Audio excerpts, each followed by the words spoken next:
¿Comunicamos correctamente en el país o no? Yo diría que no comunican lo suficiente. Hay CEOs que pueden ser muy capos, pero no puedes estar en la cultura del silencio, porque naturalmente como líder tienes que comunicar. Ninguna empresa está libre de una crisis de reputación. Ninguna. ¿Lo vas a resolver con un comunicado nada más? La gente confía más en rostros que en logos. Muchas crisis se han convertido en grandes oportunidades de reputación para las empresas. En las crisis se conocen a los líderes. Tienes un periodo de confianza que vas a tener hacia afuera, un Perú con reputación. Antes de empezar con esta entrevista potente, un recordatorio rápido. Te puedes suscribir a nuestro canal de YouTube para que no te pierdas ningún programa.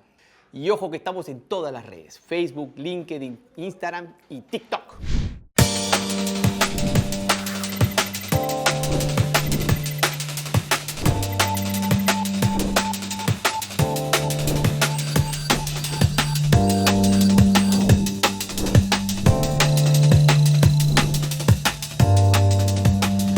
Hola mi querido Perú, soy tu profe Marco Lorémola y este es tu programa Perú Potencia. Aquí te vamos a mostrar ese Perú potente que todos queremos y estamos empujando, con el que todos soñamos, pero que además se está construyendo.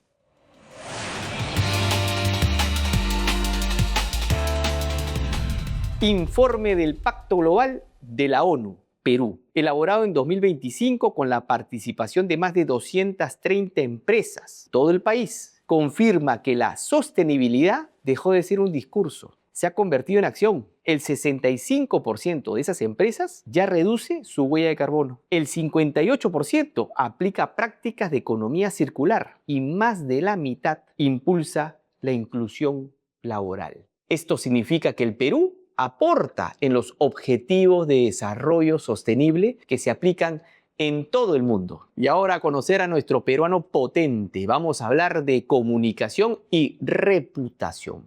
Vamos para allá.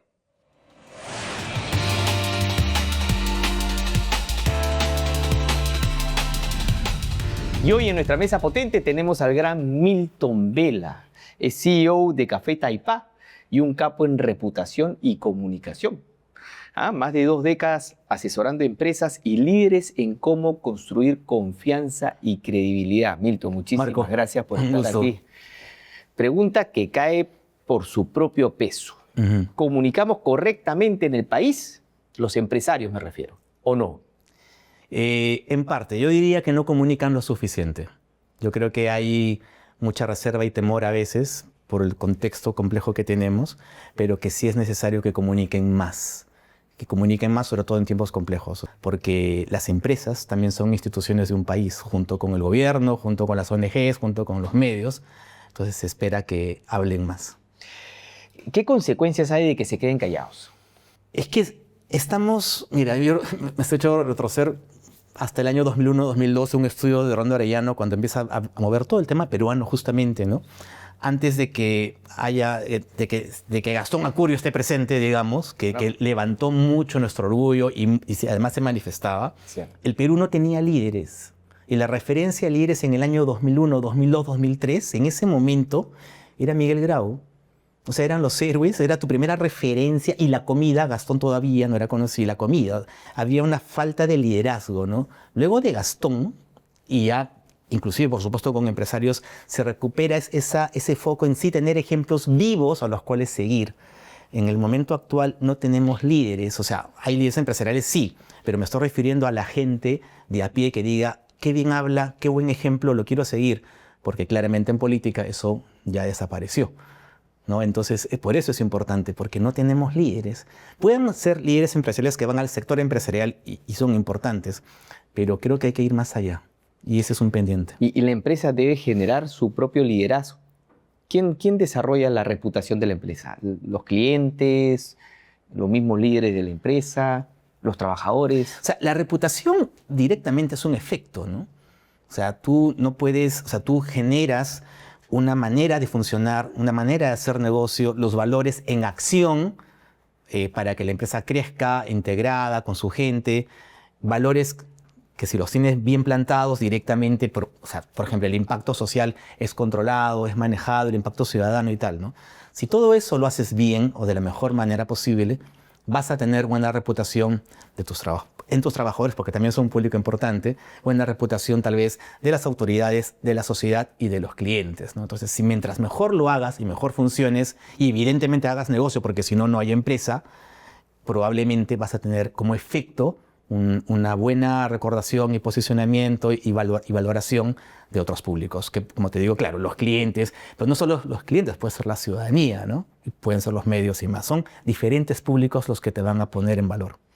Y específicamente en el caso peruano, que tienes tanta experiencia, digamos que el empresario peruano se queda callado, ¿no? Debería comunicar más, es lo que tú has dicho.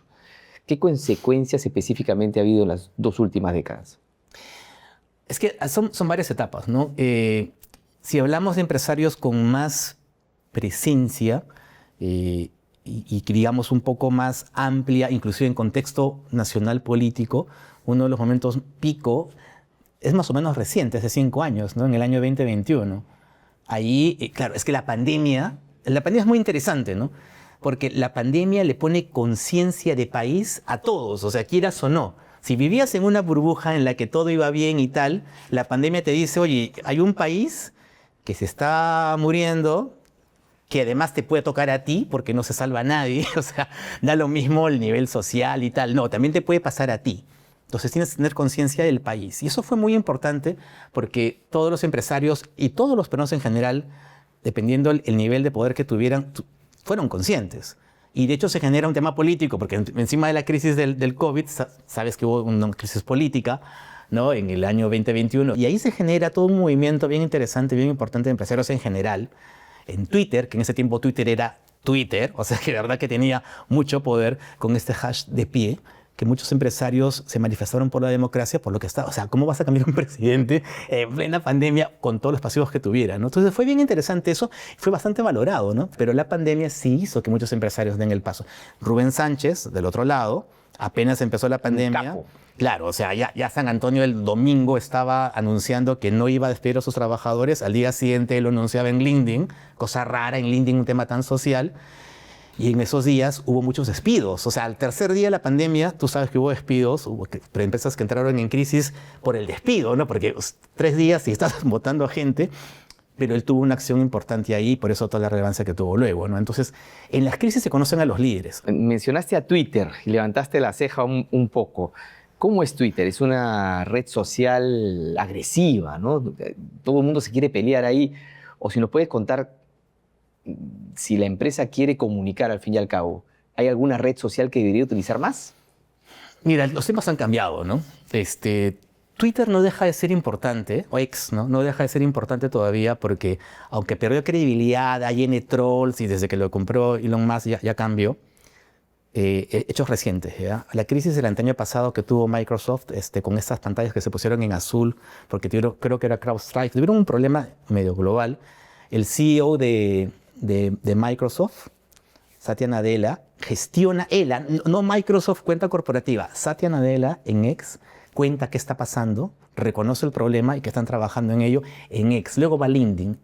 ¿Qué pasa con X o Twitter? Que por mucho que haya caído, los stakeholders, término técnico corporativo, o sea, los diferentes públicos siguen ahí. La prensa sigue ahí. Totalmente. Donde anunciaron que falleció Vargas Llosa o el Papa primero. En X, no fue en TikTok, fue en X. Lo que pasa es que ya no es el espacio de debate como antes, porque ahora pasa de todo. Entonces, X es importante para el sector corporativo, sí, pero TikTok es el otro espacio fuerte, importante, solamente que tiene el detalle que tienes que hacer un video, ¿no? Pero no deja de ser un espacio de fuente de información importantísimo también. Entonces, por eso muchos están ahí también, ¿no? Pero se puede colocar el mismo contenido, en el caso de una empresa, en X. No, porque el público es diferente. Ahí, por regla general, o sea, las redes sociales tienes que adaptar al público que está ahí. No solo, o sea, hay 2 variables. El público que está en esta red y el otro tema, el lenguaje de la red. Entonces, en TikTok, claro, tienes la dificultad, que salvo que uses IA, que ahora pronto será más fácil, de tener que salir tú en video o salir a tu empresa en video con la dinámica que te exige TikTok, no bailando, bailar no es necesariamente la dinámica, pero sí la agilidad, la cercanía, el conocido hook al inicio para que no se vayan, eso sí. Y yo siempre pongo el ejemplo, y creo que era el Washington Post, ahora, bueno, que también está caído, ya tiene un problema ahí de reputación inclusive, pero hace 3, 4 años, creo que ese era este diario, que tenías a periodistas dando las noticias en TikTok, pero animados, o sea, con casi storytelling que te lo contaban, ¿no? Pero no bailaban, pero sí hasta te significaban lo que pasaba y eso enganchaba y te generaba la viralidad. Entonces, si tú pones una noticia en TikTok, tienes que entender el ritmo. O pones un periodista que sepa expresarse, que sepa moverse, o pones una edición del video de la tele, pero de tal manera que enganche rápido y que la gente lo vea. Más dinámica. Claro. No quiero irme al corte sin centrar lo importante que es la confianza, ¿no? Desarrollar confianza de cara a la credibilidad. El empresario peruano lo tiene claro, hace un esfuerzo por desarrollar la confianza. Totalmente. En eso yo creo que la mayoría sí, ¿eh? Sí, sí, sí. De hecho, en Café Taipá tenemos, bueno, además nuestros clientes lo vemos en general y sí, o sea, sí que hay una intención, sí que hay un esfuerzo, hay una conciencia, eso de todas maneras. ¿Hay un aumento? Podría decir que hay un aumento, pero lo que creo es que el foco no termina de definirse todavía para algunos, ¿no? O sea, porque, mira, en el estudio que hicimos de Café Taipá el año pasado, que siempre hacemos un estudio, ya estamos en la edición 11 del estudio de Top CEO Digital, que estudiamos a los CEOs más importantes del país, cómo ellos, no es que tengan Twitter, que también vemos si tienen Twitter, LinkedIn y tal, sino que comunican, ¿ya? O sea, que sus contenidos en LinkedIn, que ahora es más importante, ahora Twitter ya no lo hacemos porque nadie publica, en LinkedIn sobre qué hablan, ¿no? Entonces, claro, hay mucho peso, por ejemplo, en el tema de su marca, embajador de marca, está bien que hablen de ello. Hay temas en liderazgo, que es importante, pero liderazgo con sus equipos, está bien. Pero en temas éticos y de propósito hay muy poca publicación. Estamos hablando de un 15% de la totalidad de temas. Hemos hecho el estudio a todas las mujeres ejecutivas, porque lamentablemente en el top 10 de noviembre, solamente el 11%, 12% esta vez de mujeres son CEOs, luego son hombres. Pero también pasó lo mismo. Solamente el 12% y en las empresas que más facturan, el 5% de contenidos de las ejecutivas tocan temas éticos y de propósito. El resto es su empresa, liderazgo y expertise, ¿no? O sea, claro, más fácil contar lo que sabes, lo que dominas. Te compromete menos o en todo caso, como te digo, hay una reserva, ¿no? Entonces, ahora, todas son, de hecho, conozco a varias ejecutivas súper respetables, serias y tal. Pero ese punto, como te digo, para que te termina dando más confianza de más públicos, es todavía una reserva. Y se entiende en parte por la incertidumbre, pero es que, como te digo, necesitamos líderes. De todas maneras. Milton, quiero irme a un corte comercial y vamos a analizar cómo vámonos al Estado. El Estado también debe desarrollar una credibilidad, una confianza. Vamos a conversar de eso. ¿Cómo es que le puede dar la vuelta para lograrlo? Perfecto. Así que ya regresamos, ¿ah? Nos esperan. Perú Potencia llega gracias a Fundación Romero, CIP y Grupo DC.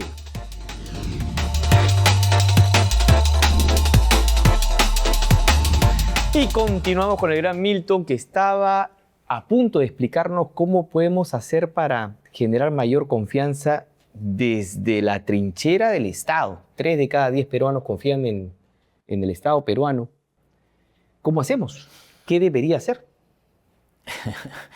Es complicado, ¿no? Porque si yo me pongo desde el Estado peruano, quienes toman las decisiones, estos líderes, ahí hay que preguntar si queremos trasladar un modelo corporativo de análisis. Primero, ¿qué propósito tienen? Si lo tienen. Y segundo, ¿cuáles son sus objetivos país? Entonces, en cualquier empresa, si el problema es el liderazgo, es que el liderazgo tiene que cambiar. Y los accionistas toman las decisiones para que eso se dé, aunque sea el fundador, ¿no? Porque es importante lo que estás mencionando de cara a lo que deberíamos nosotros identificar a un Estado para que genere confianza en nosotros mismos. Propósito. Claro. Debería tener un propósito claro. Deberían tenerlo. Parte de nuestra exigencia como ciudadanos es entender que el gobierno debería cumplir el propósito del Estado. Creo que está muy bien dicho. Sí, y exacto. Además, contar con objetivos claros. El propósito, por definición, y esto, hay un tema importante ahí, y lo digo porque es clave, ¿ya? De mi experiencia en general, en ejecutivos, en empresarios, en general, profesionales, todavía se confunde el propósito como un objetivo personal válido que puede ser, siempre pongo el ejemplo, creo que Simon Sinek también lo decía, mi propósito es que mi familia crezca y que mis hijos sean mejores que yo y tengan lo que yo nunca tuve. Eso no es propósito. Es un objetivo personal válido, está súper bien, es honesto. Pero el propósito es cuando lo que tú quieres y lo que tú haces beneficia a un colectivo, a una ciudadanía, a más personas que están fuera de ti. Pero también los empresarios, a veces pasa que el propósito inclusive no está bien formulado, porque lo que tú lees en su propósito, tú lo lees y dices qué bien para la empresa, no necesariamente bien para la ciudadanía. Ahora con el tema de la sostenibilidad, que es súper importante y que el Perú tiene mucho tiempo y mucha fuerza, los criterios ESG que debe ser escuchado y que, claro, la sostenibilidad dentro del negocio, la empresa, dentro del modelo, te lleva a que sí, a que el negocio crezca, pero el impacto que tú tengas en la ciudadanía y tal sea el menor posible, o todo lo contrario, ¿no? O sea, reviertas los años que puedan haber hecho otros y lo hagas mejor. Entonces, ahí es cuando la empresa hace negocio y crece porque tiene que crecer y tiene que hacer plata, pero por otro lado, hacia la gente, que pueden ser sus trabajadores, que puede ser la familia de sus trabajadores y tal, hace ciudadanía y hace un mejor país. Milton Vela, el futuro CEO, va a ser un comunicador. ¿Tú qué piensas de eso? A ver, tiene que saber comunicar de todas maneras. O sea, porque hay CEOs que pueden ser muy capos, pero no puedes estar en la cultura del silencio, porque naturalmente como líder tienes que comunicar a tu gente, a tus públicos, a tus clientes. Y otro tema, ninguna empresa está libre de una crisis de reputación. Ninguna. O sea, ninguna empresa está libre de una crisis. Y algunas pueden ser muy complejas. ¿Lo vas a resolver con un comunicado nada más? ¿Qué es lo que hacen normalmente? Que es lo que siempre, bueno, muchas veces se hace, ¿no?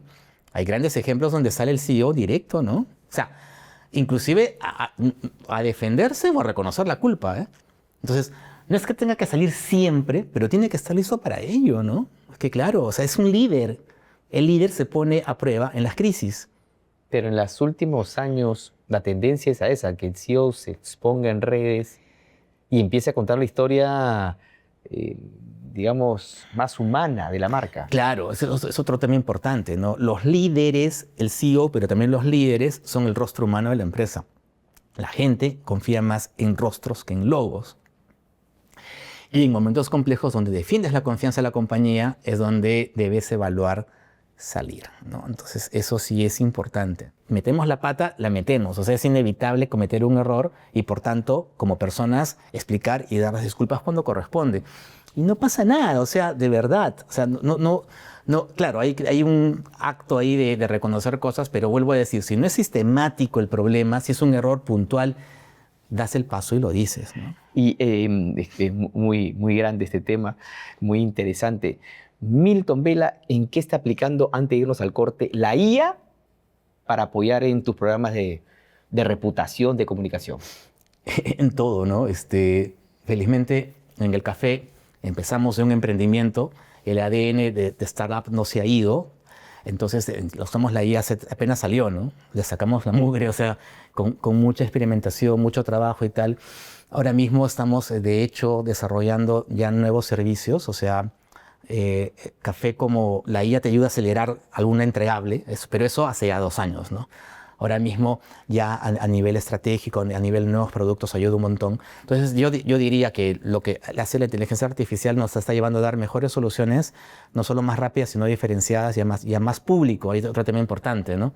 La inteligencia artificial, como sí te permite intentar y ojalá lograr el tema de escalabilidad, ya no solo llegas a grandes empresas, ¿no? Puedes llegar a más personas porque todos requerimos desarrollar nuestra reputación.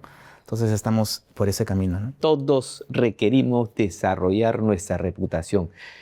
Vamos a empezar a chambear o ya venimos chambeando. Es importante contar con una reputación sólida, ¿no? Consecuente. Consecuente y como dije hace un momento, con la conciencia de que no todo va a ser perfecto, de que hay mucho aprendizaje. Y otro tema, si quieres, desde la posición en la que estés, quieres apuntar a un liderazgo, eso te lleva a ser más que los demás, a destacar y a exponerte. Y eso te genera riesgos y los tienes que manejar, los tienes que aceptar. Y si en un momento tienes alguna equivocación, reconocer y pa'lante. Correcto. Muchas crisis se han convertido en grandes oportunidades de reputación para las empresas, porque a tiempo el líder o la líder salió, reconoció, cambió cosas adentro para ser mejor y siguió para adelante. Entonces, también son oportunidades. De las crisis a la oportunidad, también es posible. Milton de Café Taipá nos está dando una cátedra. Vámonos a un corte, Milton, y regresamos con 3 conclusiones, con nuestras famosas conclusiones de nuestra mesa potente. Ya regresamos.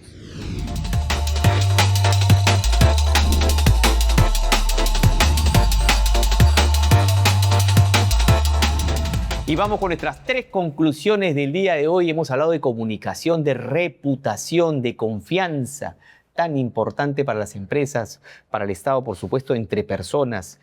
Primera, del lado de la comunicación, pensando en tu empresa. X sigue siendo importante. X sigue siendo importante por dos motivos. Primero, porque los diferentes públicos están todavía en X y en el rol que les corresponde. Si pensamos en stakeholders, tu ex trabajador está ahí, tu trabajador tal vez, algunos. Está el político, seguro. Está el periodista, de todas maneras. Están los directivos, los más responsables, sí. ¿Por qué? Porque es un espacio que todavía se viraliza rápido. Entonces, si tienes un problema reputacional y no estás en X y te enteras tarde, estamos complicados. Entonces, por eso es importante X. Y otro tema también clave, no deja de ser una fuente importante de información. O sea, si hay mucho troll ahora y mucha cuenta falsa, pues ya está, no pasa nada. Creas tu cuenta de X, eliges, buscas, investigas a las 15 cuentas más importantes de medios reputados o de gente que tú conoces importante y no sigues a nadie más. Y ahí tienes la mejor fuente de información antes de un directorio. Lo tienes ahí, lo que acaban de publicar ahora, porque sigue, no sé, Harvard Business Review, sigue Harvard Business Review, sigue, no sé, el Wall Street Journal sigue ahí, sigue BBC, sigue, o sea, la gente, Alex Osterwalder, que lo debes ubicar, el creador de Canva, él también está en LinkedIn, súper bueno. Pero entonces, como fuente de información, también es importante. Segunda conclusión, hay una diferencia entre propósito y objetivo. Total. El propósito, me gustó mucho, debe aportar a más personas. Si tu propósito corporativo personal no incluye a un colectivo, pues no tiene que ser todo el Perú, ojalá fuera, ¿no? Pero un colectivo que está afuera de tu zona más personal y tú con tu trabajo quieres tener un efecto positivo en ellos, eso ya es propósito. Si están dentro de tu entorno, inclusive tus trabajadores, si los peruanos, empresarios, políticos, ojalá, y la gente de a pie, pensáramos más allá del otro, no tendrías el tráfico que tienes esperando en tu combi o en tu super camioneta a tu paso, tal, y no te importa el tráfico atrás. O sea, es que es algo muy sencillo. Está claro. Tiene gran repercusión, ¿no? Y última conclusión, las empresas deben comunicar más, ¿no?, de las buenas acciones que hacen, pero también hablar de ética. Sí. Sí, es que el tema ético es re importante, pero también lo tienes que comunicar. Quiero decir, las empresas pueden funcionar bastante bien y de manera correcta. Sí, cero corrupción y tal. Y entonces, adentro tu gobernanza puede tener la ética incorporada y qué bueno, está muy bien. Es que si no, la verdad, en el largo aliento no lo vas a lograr y además te van a descubrir y eso está mal que lo hagas. Pero hacia afuera deberías comunicar también, primero, la ética que tienes dentro y segundo, en momentos complejos, en momentos cuestionables, que hay muchos, en momentos donde los valores en el país están destruidos, ¿por qué un empresario, un directivo, muy golpeaditos, no puede manifestarse? Cuando hay, por ejemplo, un tema de legislación que golpea la educación peruana, ¿sí? ¿Por qué no te puedes manifestar? No tienes que ir contra ningún político necesariamente, pero decir, esto no está bien. Exacto. Estás afectando a la niñez que se convertirán en los trabajadores que yo quisiera reclutar, pero por este tema es que no lo recluto. Es que me quedo sin esa masa crítica tan importante para mí y para el crecimiento de este chico. No lo puedes decir. O sea, de verdad, es importante tomar posición correcta en momentos complejos. Milton, que quería pedir, por favor, que mires a la cámara y nos des una mirada tuya de un Perú potente. Ese Perú que tanto queremos, que tanto soñamos y que vamos a conseguir. Sí, yo creo que el nombre del programa me gustó mucho, es muy retador, porque podrías haber dicho Perú potencial. ¿Sí? El potencial que tenemos, que es mucho, ¿eh? Y yo creo que puede sonar fácil lo que voy a decir, pero lograrlo no es complejo, ¿no? Un Perú potente sería un Perú con confianza, en el que puedas confiar en quien te da un servicio público, confiar entre personas, confiar en la empresa, confiar en que si cruzas un paso cebra y tienes el semáforo en rojo para los carros, no te van a atropellar, ¿entiendes? Porque, o sea, es que hasta en eso la confianza se ha perdido, ¿no? Y todo parte de la educación. Por eso te da el ejemplo hace un momento, ¿no? Entonces, creo que un Perú potente será un Perú de confianza y eso hay que trabajarlo. Y si tienes un Perú de confianza, ¿qué vas a tener hacia afuera? Un Perú con reputación. Está bueno eso. Y un cambio cultural, recuerda que demora entre 15 y 20 años, Así es. que no es demasiado tiempo, lo podríamos ver nosotros en nuestra propia vida. Ojalá, suele ser generacional, pero sí, pues, creo que llegamos. Si tenemos un enfoque claro, un propósito en común, estoy seguro que lo vamos a lograr. Milton, muchísimas gracias por A ti, venir Mario, un acá. gusto. Tienes que regresar, ¿ah? Por De favor, todas maneras. cuando quieras. ¿Qué te pareció el programa? ¿Te gustó? Acá traemos contenido relevante, importante, que te suma en tu vida y te pone de buen humor, porque las posibilidades están aquí, en este país que tanto queremos. Nos vemos en el siguiente programa. Te espero.